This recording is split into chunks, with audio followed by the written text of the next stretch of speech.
Magandang agham, Pilipinas. Welcome po sa DOST Report.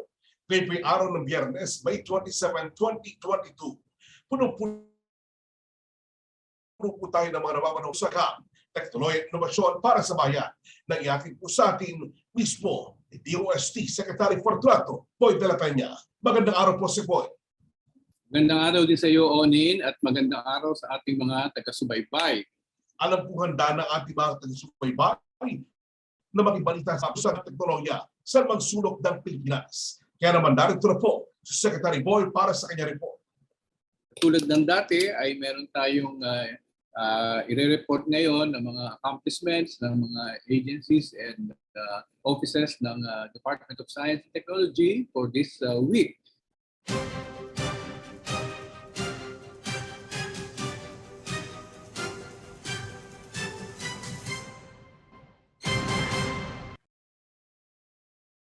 And so this is the first item under kalusugan.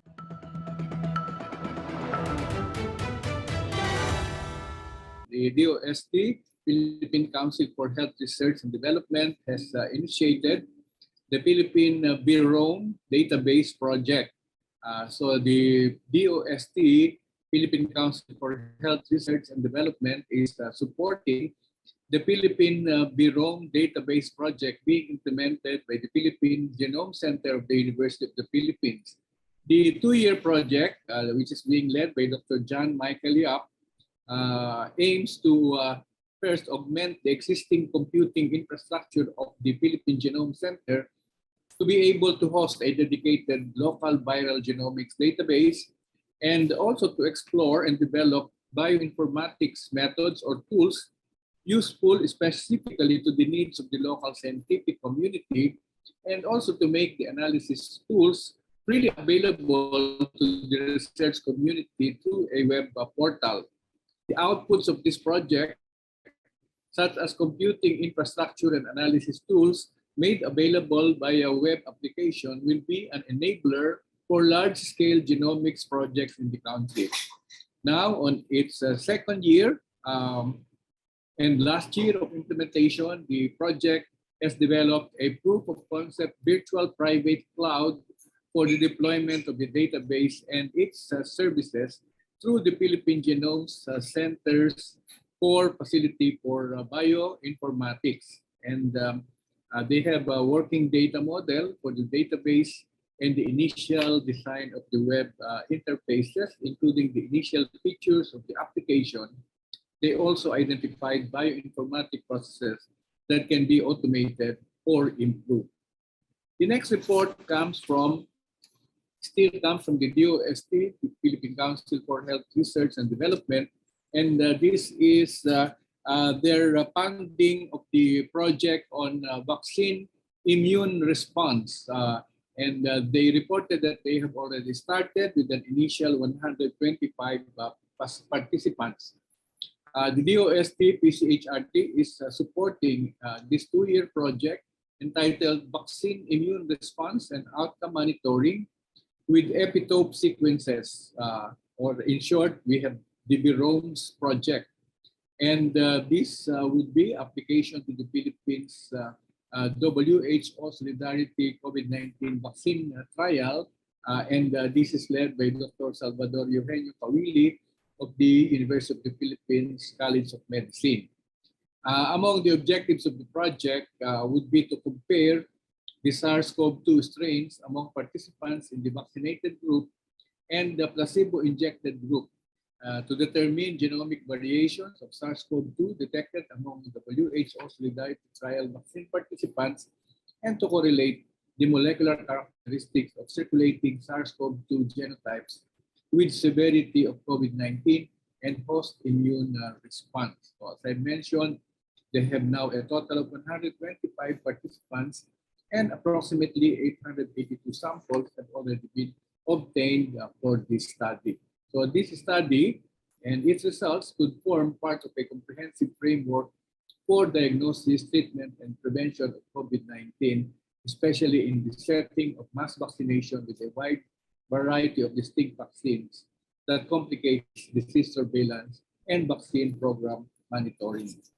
The next report is already on kabuhayan.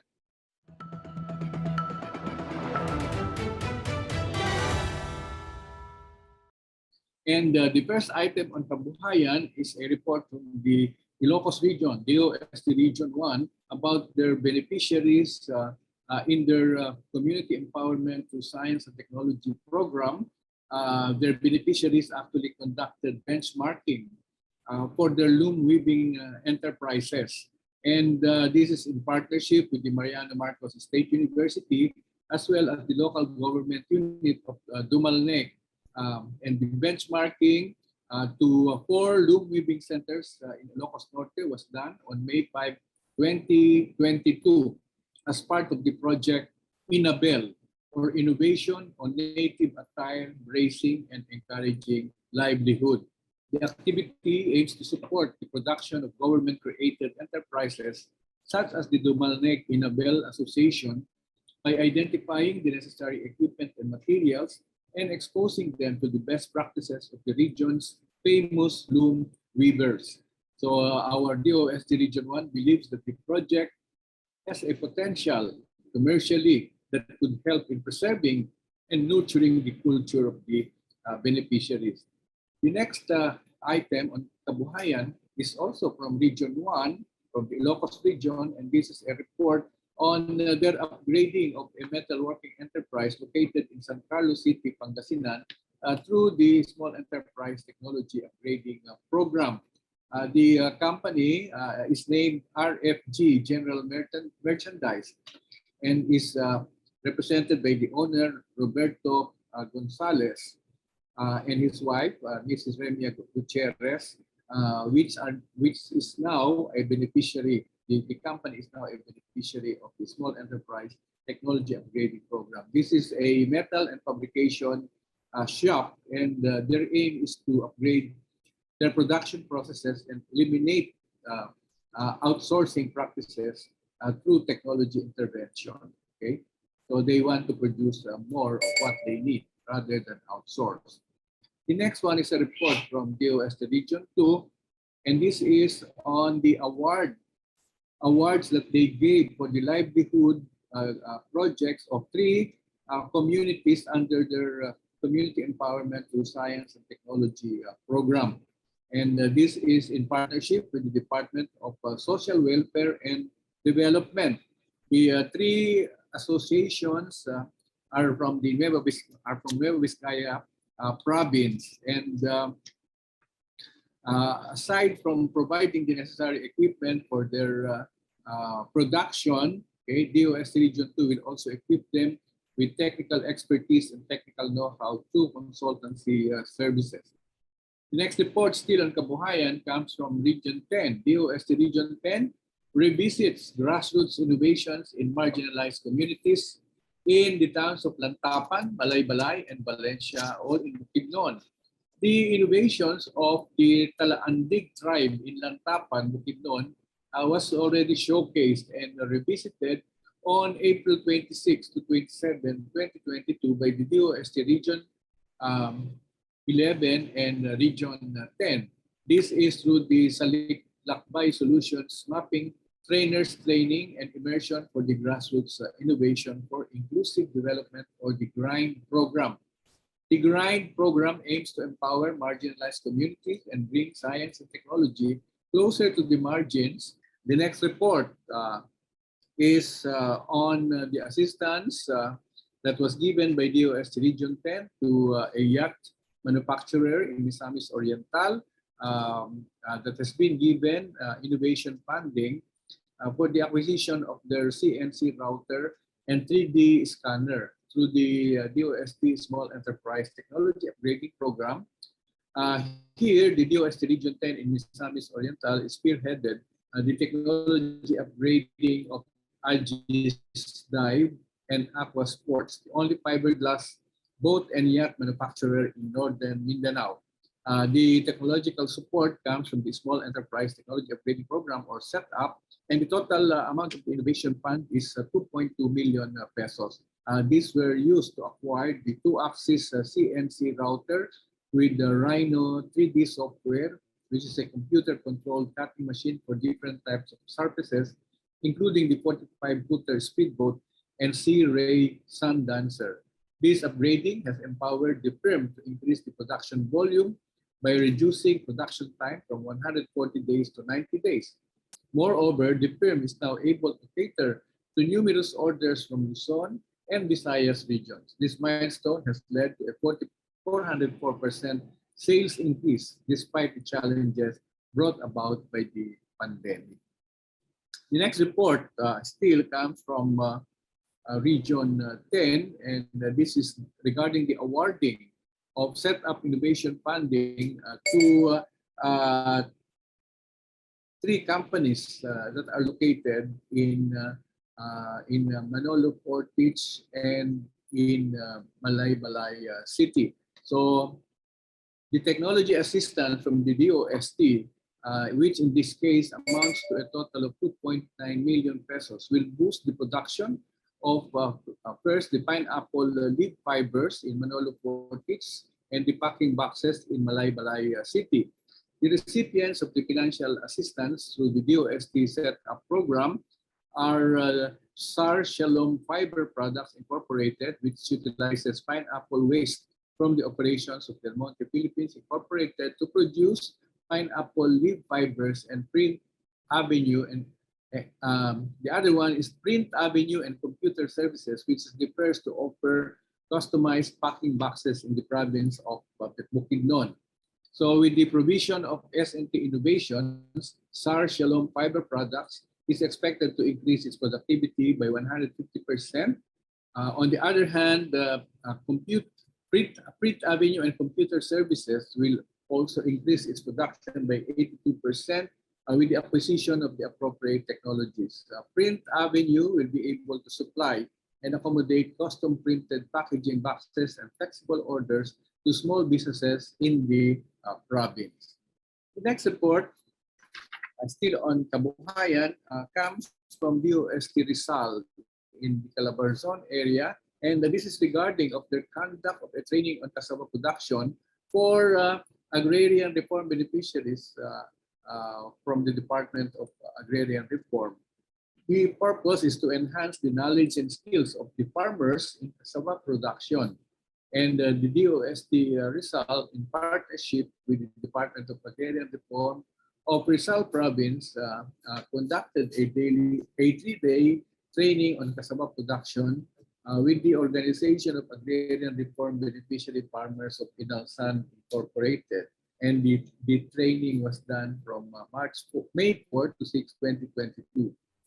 The next report, still on Kabuhayan, comes from the DOST Philippine Council for Agriculture, Aquatic, and Natural Resources Development, or PICARD. PICARD reported on a Bulacan project on chemical pesticide-free integrated backyard farming. So the DOST PICARD actually reported what has been accomplished by their project entitled Going Back to Basic, Plant, Raise, and Sustain the Chemical Pesticide-Free Integrated Backyard Farming. And this is led by Dr. Aimee Esguerra of the Bulacan Agricultural College, or BASC, and was implemented on April 1, 2021 to March 31, 2022. The project is part of the interventions to increase food security and promote sustainable livelihood amidst what we experienced during the pandemic.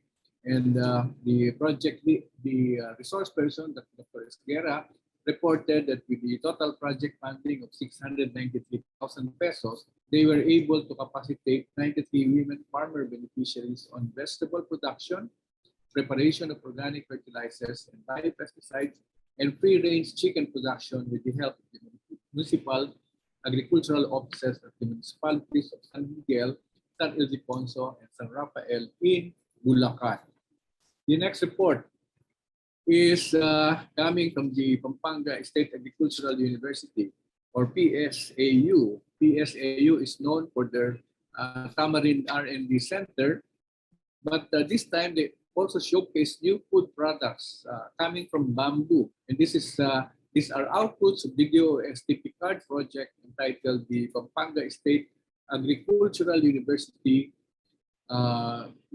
developing new bamboo-based products as part of the accomplishments of the third funded projects on bamboo.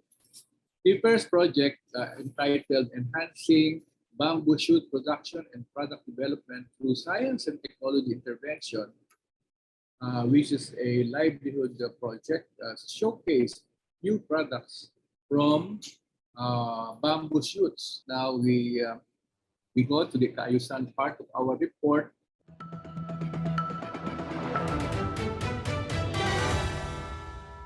The first one is a report from Caraga, from the DOST Caraga and Caraga State University, entering as partners to mitigate climate change impacts.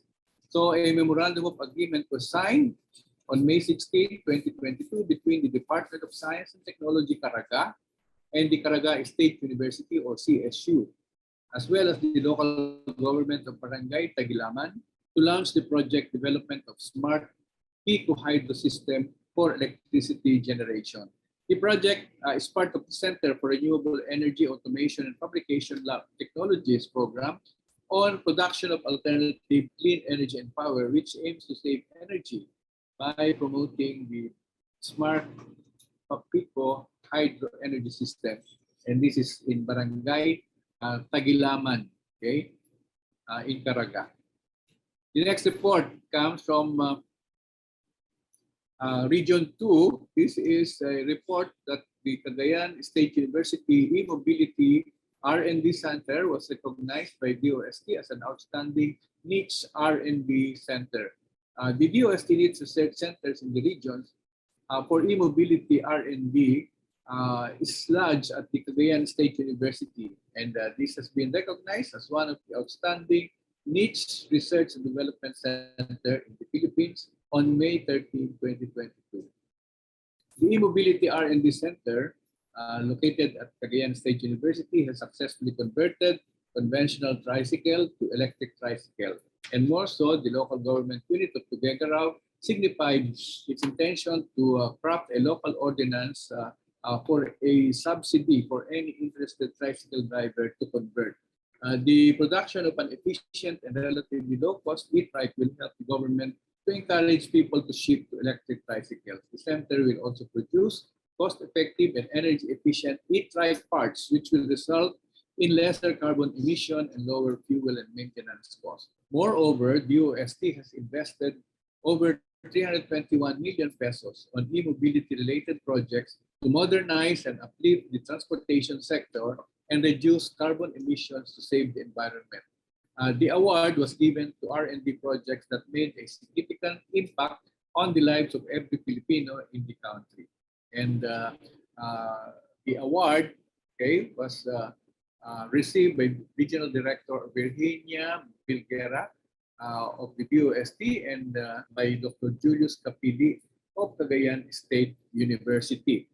The next report, still on kaayusan, comes from Central Philippine University, and this is regarding the inauguration of their wind tunnel and resting facility. And I was the one who inaugurated the project. This will actually be the start of work, okay, on developing wind energy systems, okay, whether for purposes of generating electricity or for doing mechanical work and others. It was CPU who conceptualized of having this center or a test center for the wind tunnel, okay, and this hopefully will lead into actual projects that can be implemented in selected communities. The last part of our report is on kinabukasan.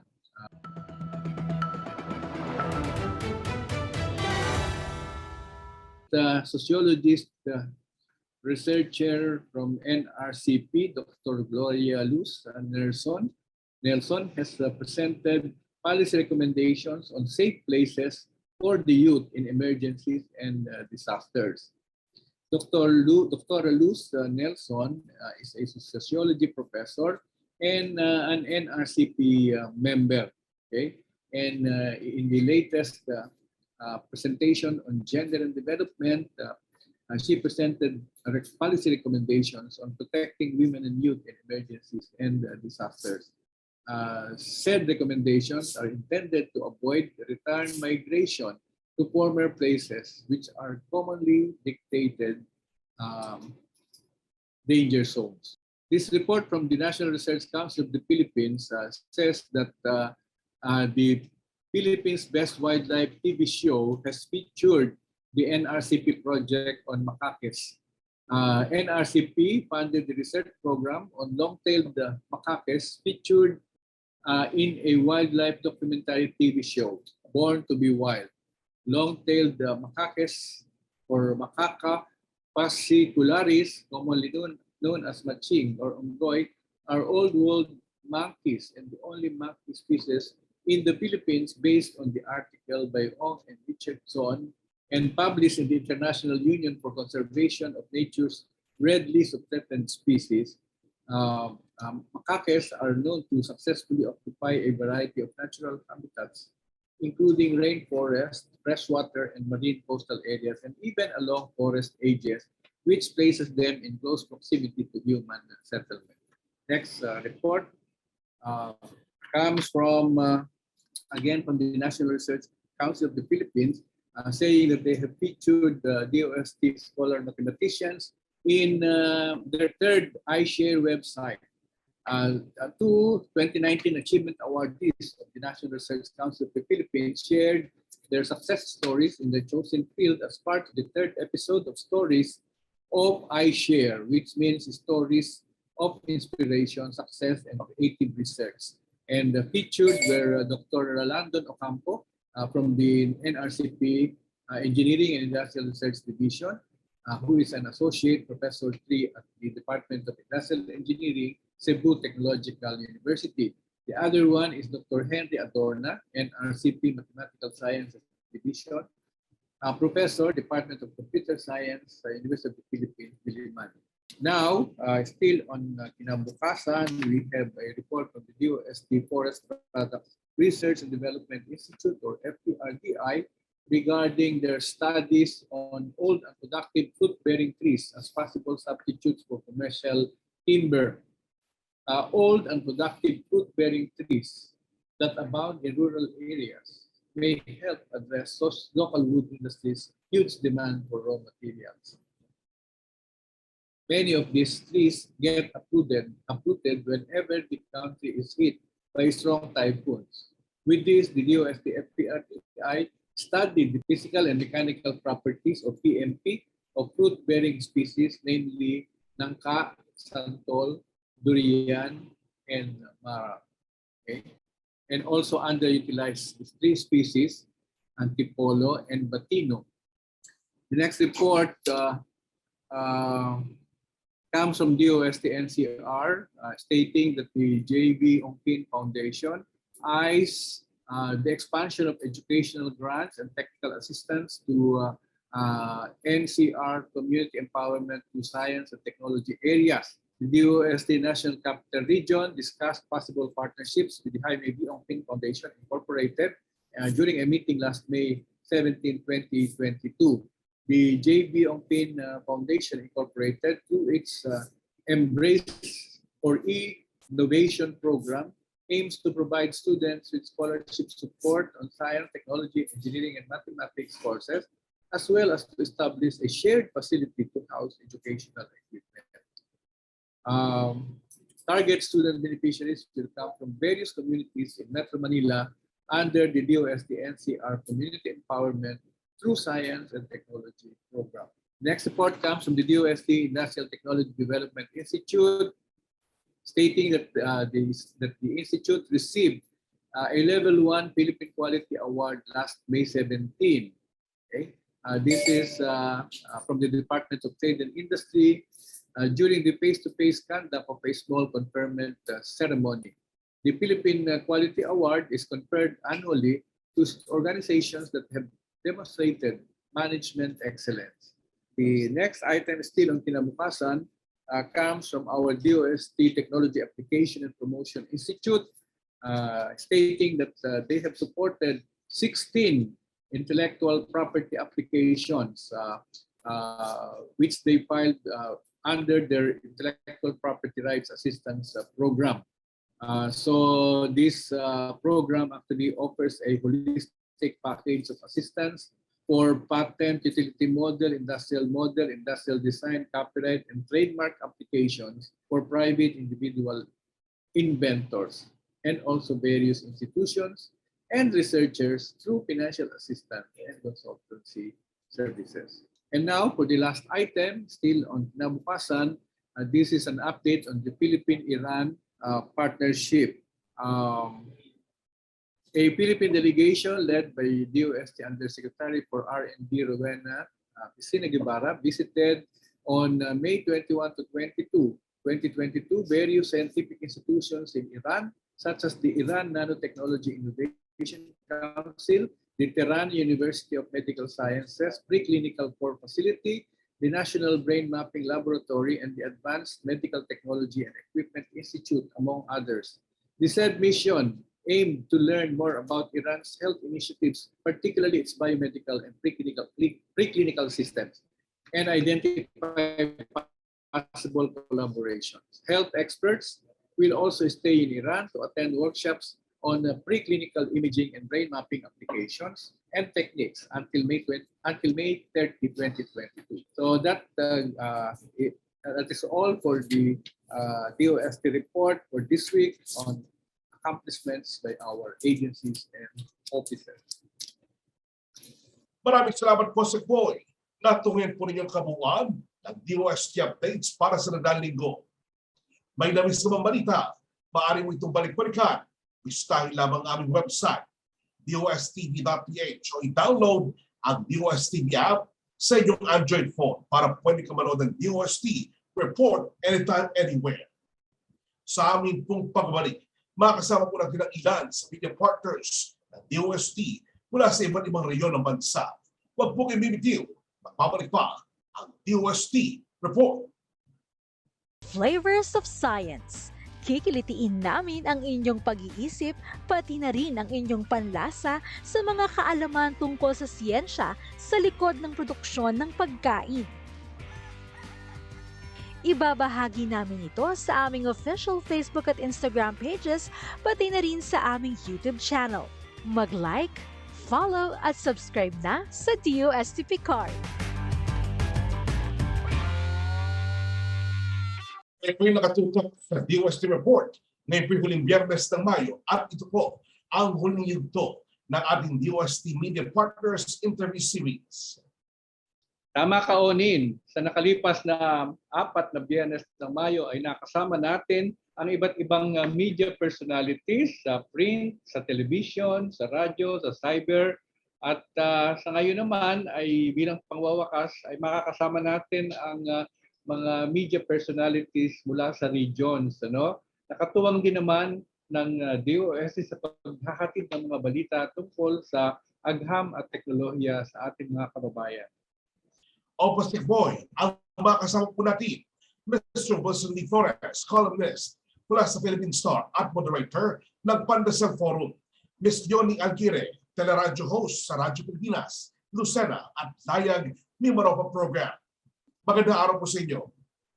Unahin na natin kausapin si Wilson Lee Flores, columnist mula sa Philippine Star at moderator ng Pandesal Forum. Mr. Wilson Lee Flores ay isang guro sa kolehiyo at kolumnista sa Philippine Star. Meron po siyang 3 Palangka Literary Awards at 15 Catholic Mass Media Awards o CMMA. Siya rin po ang moderator ng Pandesal Forum at may-ari ng 83-year-old Kamoni Bakery Cafe. Magandang araw po, Mr. Wilson Lee Flores. Magandang araw. Kamusta? Una sa lahat, Wilson, pwede mo bang i-share sa amin kung papaano ka naging isang mamamahayag at kung paano ka nagsimulang magbalita tungkol sa science and technology? Maraming salamat, Secretary de la Peña. First of all, congratulations sa napakagaling ninyong leadership saka napaka-maayos na DOST team ninyo. Nag-umpisa ako bilang writer. High school pa lang ako, mahilig na ako magsulat sa mga school paper. hanggang sa kolehiyo, nagsusulat na ako sa dyaryo, sa eskwelahan, pati sa labas ng eskwelahan. So mahilig na ako magsulat. Sari-saring mga topic sinusulat ko, lahat ng feature article. Science and technology, isa sa pinaka-importanting topic. Hindi lang masyadong popular sa bansa natin kasi 'di ba, sa bansa natin sa Pilipinas, ang madalas pinag-uusapan ng tao, politika, showbiz, sports, iba-ibang topic. Pero importante talaga ang siyensya, technology, yung departamento ninyo, napaka-importante para sa kinabukasan saka economic progress ng bansa. Batay po sa inyong karanasan, anong uri naman po ng SNT News ang interest ng mga tao at anong uri naman ng SNT News and Stories ang kailangan mo po nila malaman? Mas marami sanang mga tao sa media ang talagang o i-feature sa TV man o sa dyaryo o sa internet yung mga storya ng mga maliliit na negosyo, small, medium, actually pati micro, small and medium enterprises na gumagamit ng siyensya o teknolohiya para palakasin ang negosyo. Kasi yan ang magandang ginagawa ng DOST na kailangan malaman ng maraming tao sa lipunan natin sa Pilipinas na hindi totoo na malalaking kumpanya lang, yung mga higanteng corporation lang, ang pwedeng makinabang sa technology. Yan ang misconception natin eh. Pag maliit ang negosyo, maliit ang budget o konti lang ang tao sa opisina o sa negosyo, wala nang dapat asikasuhin ng siyensya, technology, mali yan. All the more kailangan. Diyan ko na-realize dahil sa DOST na maayos din yung pagpapopularize ng science and technology.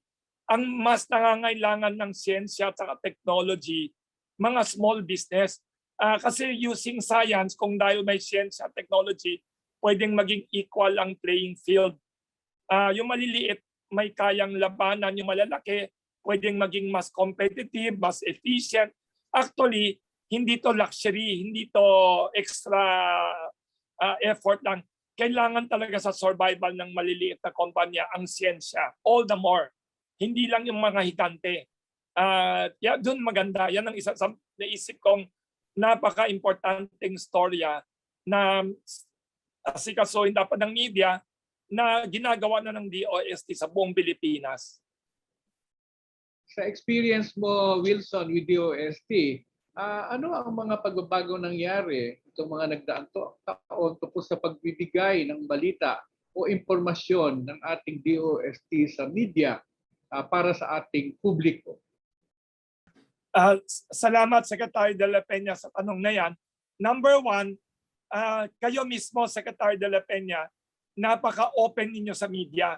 Napaka-humble ninyo. Accessible kayo kahit na cabinet level na kayo, Secretary. Napaka-humble ninyo. Naggagawa kayo ng mga press conference once in a while. Ang mga event ng DOST open to the media. May tinatawag tayong transparency, accountability, at saka open kayo to the public. Yun ang maganda sa DOST, one of the best government agencies sa Pilipinas, not only in terms of efficiency, but in terms of openness and communication sa publiko, sa media. Maganda yung ginagawa ninyo. Kaya yun ang isa sa hanga ako sa leadership style ninyo, saka sa buong team ng DOST under your leadership.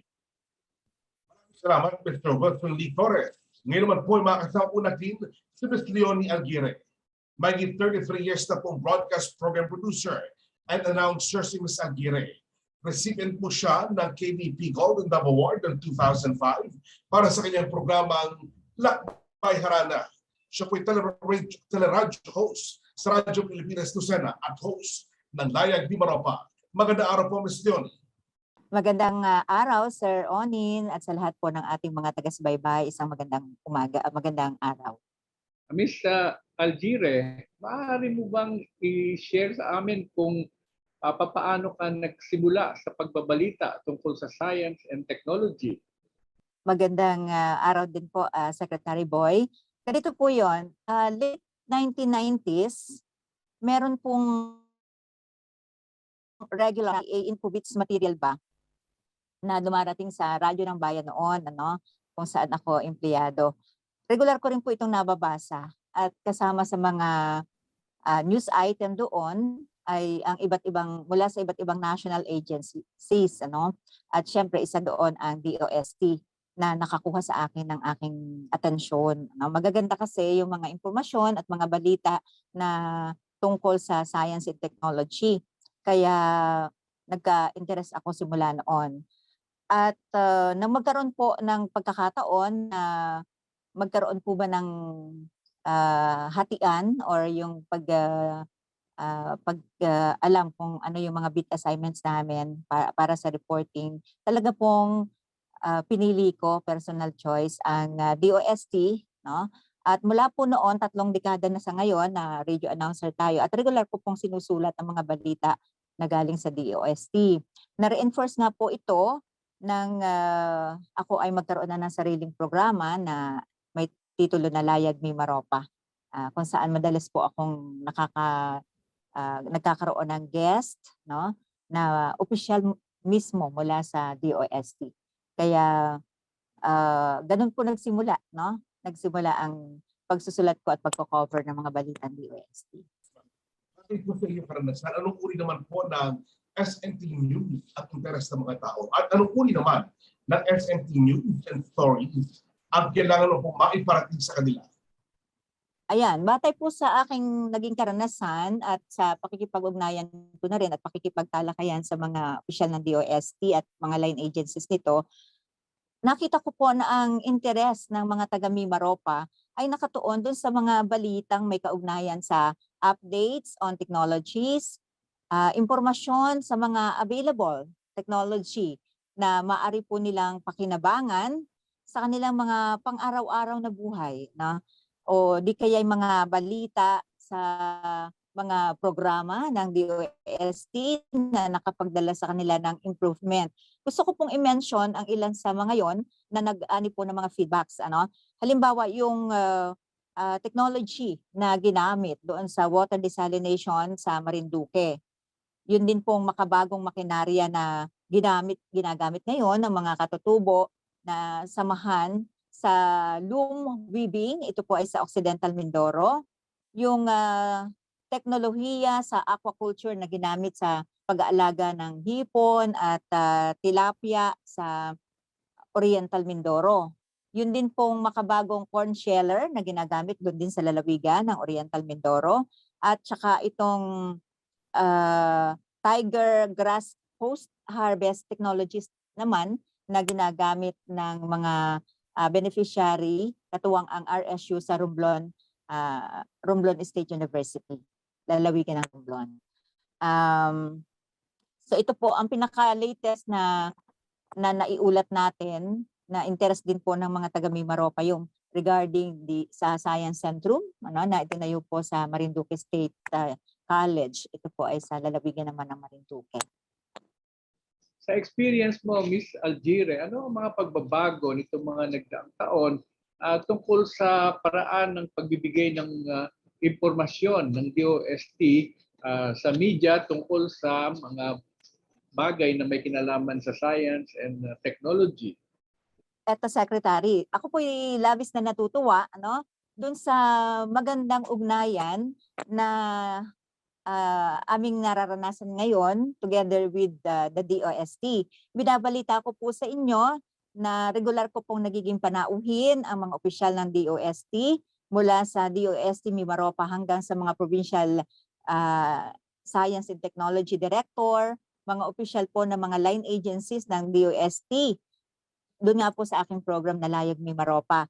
At ito po ay tinitingnan ko na isang napakalaking pagbabago sa pagbibigay at paghahatid ng impormasyon ng DOST sa kagaya kong media. No? Naging bukas po yung ugnayan, madali akong makakuha ng mga balita, at madali ko rin po naman itong naipapahayon sa ating mga manonood, sa ating palatuntunan. So yun po yung isa sa magandang pagbabago na nakita ko, malaya, no? At may isa pa po akong feedback na natanggap, ano, yun daw po na pakikipagtalakayan po sa mga opisyal ng DOST ay isang malaking impact sa paghahatid ng impormasyon sa ating publiko dahil parang in layman's term ay mas madali nilang naintindihan yung mga topics na aming pinag-uusapan. Nababalikan po ako mismo nagtatanong kung hindi ko maintindihan yung mga terminologies at mas nakakatulong daw po yon sa mga listeners natin na higit na maunawaan yung mga program. So ito po ay isang malaking pagbabago. Yung mas gusto nila yung open ang talakayan, lively ang talakayan kaysa daw po doon sa mga parang training ba or mga orientation na parang ang style ay classroom type ang discussion. At dahil nalalapit na po ang 64th anniversary ng DOST na ating po ipagdiriwang sa susunod na buwan, ano na lang po ang mensahe niyo una para sa DOST at ikalawa para sa ating mga mamamayan na nakasubaybay po sa ating programa? Happy anniversary sa lahat ng tao na nasa DOST. Itong Department of Science and Technology ng Pilipinas, sobrang low-key. Hindi siya pinakasikat na ahensya ng gobyerno. Pero sa tingin ko, kayo isa sa pinaka-importante sa buhay sa kinabukasan ng Pilipinas. Bakit? Kasi hindi lang kayo importante para sa economic progress natin, para umunlad ang importante kayo para sa disaster preparedness. Importante kayo sa weather prediction. Importante kayo sa pandemic response and preparation. Lahat ng importante sa buhay ng mamamayan sa Pilipinas, kailangan ng siyensya, kailangan ng teknolohiya. Kaya congratulations kay Secretary De La Peña, lahat ng opisyal dyan, lahat ng staff ng Department of Science and Technology. Tapos isa pang congratulations sa DOST. Alam ko mayroon kayong tinatawag na scholarship program sa mga kabataan na gusto pumasok sa siyensya, gusto maging technology expert and scientist. Alam nyo, kayo ho lahat sa DOST, mga bayani kayo ng Pilipinas. Kaya maraming salamat sa serbisyo ninyo sa publiko, sa bansa natin. Congratulations sa anniversary ng DOST. Hangang-hanga ako sa inyo. Isa pong karangalan para sa akin na maging kabahagi ng inyong palatuntunan dito sa DOST Report. So maraming salamat po. At gayon din po, ipinapaabot ko po sa inyo ang isang pangako, ang isang commitment na ako personally sa pamagitan po ng aking palatuntunang layag may maropa at ang commitment din po ng Radyo Pilipinas Lucena na mananatiling kabalikat po ng DOST sa paghahatid ng mga impormasyong makakatulong para sa ating mga mamamayan. At gayon din naman po ang mensahe ko para sa ating mga tagapanood, nawa po sa pamagitan ng mga palatuntunan sa radyo na kagaya ng commitment po ng Radyo Pilipinas bilang mandate din po namin ito, sana po tunay ninyong mapakinabangan malugod na inihahatid sa inyo. Magandang araw po sa lahat. Muli po, maraming salamat sa ating mga panauhin. Sekboy, baka may nais po kayo pabatid sa ating mga taga-subaybay. Una sa lahat, gusto kong magpasalamat sa ating mga naging panauhin ngayon dito sa ating interview, sa ating media. At siyempre, salamat kay Wilson Lee Flores at kay Ms. Algire sa kanilang pag-share sa atin ng kanilang mga naging karanasan tungkol sa pagbabalita na may kinalaman sa science and technology. Siyempre, inuulit ko lang ang aking pagpapahalaga sa papel na ginagampanan ng media upang mapataas ang kaalaman ng ating mga kababayan tungkol sa science and technology at kung paano ito nakakatulong sa bawat isang mamamayan at kung paano siya nag-contribute sa growth and development ng isang bansa at diyan ay napakahalaga ng pagtulong na ginagawa sa atin ng media. Kaya ako ay nagpapasalamat sa lahat sa kanila. Maraming salamat po, Sekboy, at siyempre sa aming pong mga panahon ngayon. Maraming po salamat sa inyong pagpapaunlak sa aming imbitasyon. Hiling po namin ay patuloy pa inyong pagsuporta sa DOST. Sekboy, imbitahan po natin muli ang ating mga taga-subaybay na abangan ang mga siyang sikat bukas at sa araw ng linggo. Isa na namang kahilingan ang tutuparin ng agham at teknolohiya at ito ay matutunghayan sa ating syensikat, Pinoy Popular Science para sa lahat. Abangan po natin ang bagong kwento sa darating na Sabado at Linggo, bukas at sa Linggo, sa ganap na ika-8 ng umaga at sa ganap na ika-4 ng hapon. Ito ay sa CNN, Sabado at Linggo. Inaasahan ko ang inyong pagsubaybay. Mga kapatid, salamat po muli sa inyong pagsubaybay. Mas marami pang balita mula sa mundo ng agham at teknolohiya ang ating pag-usapan. Kaya tutok lamang itong Biyernes, alas 4 ng hapon, dito sa DOST TV Facebook page at YouTube channel. Palagi rin tumutok sa mga websites at FB pages ng ating mga ahensya ng DOST para sa latest happenings nila at mga events tungkol sa iba't ibang R&D projects at mga inobasyon. Bistahin din ang DOST Philippines FB page para di mahuli sa mga nakalinyang mga activities ng DOST. Ako po si Oren Miranda. Ito ang mga balita may kinalaman sa agham, teknolohiya at inobasyon, hatid ng pagbabago para sa maunlad na mundo. At ako po muli ang inyong lingkod, Secretary Fortunato de la Peña ng Department of Science and Technology na nagpapasalamat sa inyong lahat sa inyong pagsubaybay dito sa aming DOST Report.